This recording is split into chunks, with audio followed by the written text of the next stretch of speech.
September of 2010, Cartoon Network aired its first episode of Regular Show, and to say that show was a success is an understatement. Made by J.G. Quintel, who looks like he was rejected from Blink-182. Made such a great show that went on for 7 years and has such a great final season and such an emotional 2-part finale. And if you see anywhere on the internet, it is such a big show. In the middle of them airing season 2, Nintendo wanted to release a successor to their DS, which housed great games like Pokemon Black and White and Pokemon Black and White 2. Those are the only games of notice. Nintendo decided to release 3DS in March of 2011, which housed great games like Paper Mario Sticker Star and Pokemon Omega Ruby and Alpha Sapphire. In November of 2013, Cartoon Network and WayForward Technologies teamed up and released Regular Show, Mordecai and Rigby, and 8-Bit Land. With their previous works on titles such as the Smurfs 2 video game, X-Men the official game, and then Microshaft Wind Blows 98. I am not kidding, that is a real game. I saw it on Wikipedia, you will have to see it too. I remember seeing the game back when I was like younger, and I was like, oh my god, I want to get it. And I never had the chance to. But now that I am a grown adult, I can buy probably a copy on eBay for a decent amount of money. Let's check right now. Regular Show 8-Bit Land. $44. Oh, that's just sealed. Either or, I am an adult. I have some type of money coming in right now.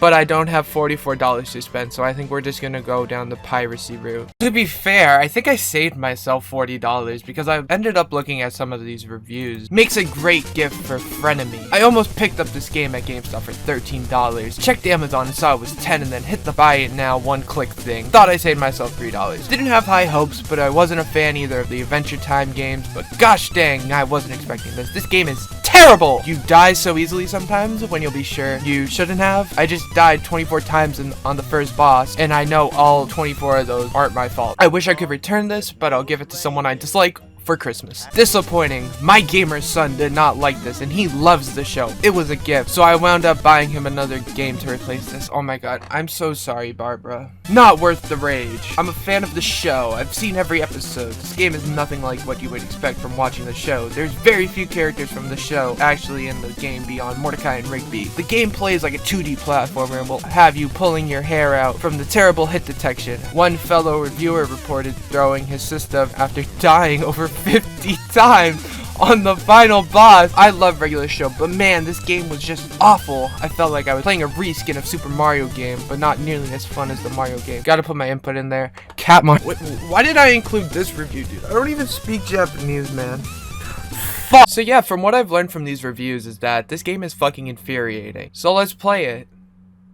So you know, I've already played through it, and these reviews are right. This game is infuriating as fuck. Hey guys, today we're doing a gameplay! So what is this game about? So the plot goes like any other Regular Show episode. Mordecai and Rigby are forced to do their jobs, as they should be doing. But this time, there's a magic game console that shows up at the house. He looks like a fucking idiot. To say them being excitement is an understatement as well, because I would be excited too if there was like a random technology at my front door. Look at me. I have 100 hours on Balatro. I have 17 days worth of playtime on old school RuneScape, and I have almost 3,500 hours on Fortnite. I am a gamer, so I would be excited too. But of course, it comes with the Regular Show flaws. The system drags them into a video game. Whoa! It's such a stupid plot, honestly. Some of the mechanics you can do in this game is switch between Mordecai and Rigby. Oh shit! Mordecai has the ability to double jump, while Rigby has the ability to crawl under small spaces because he's small. I like this concept of character switching. You've seen it in the Lego games, and you can also see it in games like Wreck-It Ralph for the Wii. It's such a great game. I think I should make a video about that. I have the disc over there. Another thing I wanted to mention are the power-ups, because those are extremely important. It's basically just them in their Death Kwon Do uniforms. For a special attack, Rigby shoots his laser, and then Mordecai just shoots flying fists. And to say those power-ups are very important is fucking an understatement. Having that power-up and losing it is what's gonna make or break your run. There are collectibles, obviously. It's a platformer. With this game, there's 3 golden VHS tapes, I think. 3 of 3. I'm a gamer fucking god. You can also get fanny packs, which are used as like a self-revive, so you don't easily get onto the game over screen, which is terrifying as fuck. That is fucking creepy. This death screen is the equivalent of Sonic.exe's I Am God. I was fucking terrified. Shit, that was terrifying. Also, at the end of every level, there is a chance game that shows up, and you have either the choice of using your in-game cash that you earn from the end of the levels, or you can use your play coin. So if you don't have any other games on your system that has that play coin capability, look, there you go. Use it to get a revive, a fanny pack, or just lose it. That's why it's called the chance games. It's like gambling. And boy, do I love gambling. I think it's time to talk about the negatives. The first big negative that I want to talk about, because it's grounds for lawsuit. You know that timer on top of the screen, right? It don't mean shit. By the time that I was finishing the second level, I saw that the timer was counting down really fast, and I was like, okay, shit, I'm gonna fucking get a game over, right? No. So the timer doesn't mean shit. I want to get back to the topic of the power-ups. Those power-ups only show up at least once or twice on a level. So it's basically you gotta keep it secure. Because the enemies, without the power-up, you're done for. One of the enemies is the tough guy, and he kind of has like this dash attack, and really the only way to beat him is with that power-up. So if you get one hit with that power-up, you lose it instantly. And if you're fighting that guy and you lose it there, you're basically fucked. You're not going to be able to continue on unless you play strategically, which is stupid. Also, movement is janky as fuck, meaning that falling off the map is really easy. Sure, I was playing on controller with like a joystick, and I should have been using the D-pad, so that's what the game is programmed to be. Even with the D-pad, that movement was janky as fuck. It felt like the whole floor was ice. Not the floor was lava, the floor was ice. Which is also stupid because I can't make accurate movements. I have to go like,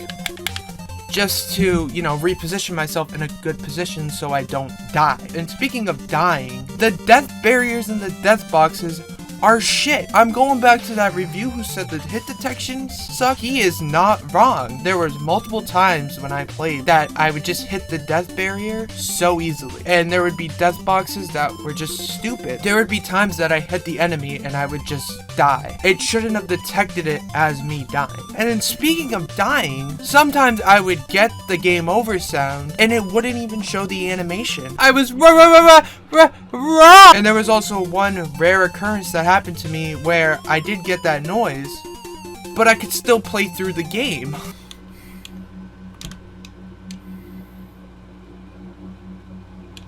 Huh? So it's like, what the fuck? And in the end, I didn't even finish World 1. Am I ever gonna go back and probably finish the game? Who knows? The game is definitely infuriating, and I feel like if they actually put some time and effort into the game, that it would be a great game. This is Way Forward Studios we're talking about. Like I said earlier, they made Microshaft Windblows 98. That's gotta be on the same level as Pokemon Black and White. It has gotta be a masterpiece. Either or, the game sucks. I don't plan on finishing the game on camera. If I do end up finishing the game, I will leave a report on my Twitter, and you should follow that, and you should also like and subscribe here because I upload consistently and I like to do things on this channel, so you should subscribe to see me do those things. Anyways, I think I just received a package. Hopefully it's not a video game system, because I would not want to live in a world like that. That would feel like Mordecai and Rigby in 8-bit. Alright, bye.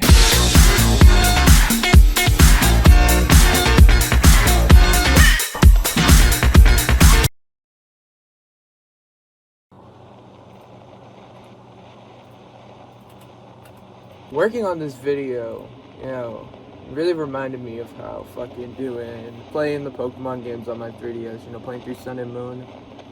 Shit, I should go find my save file. Can I? Oh, there we go. Alright.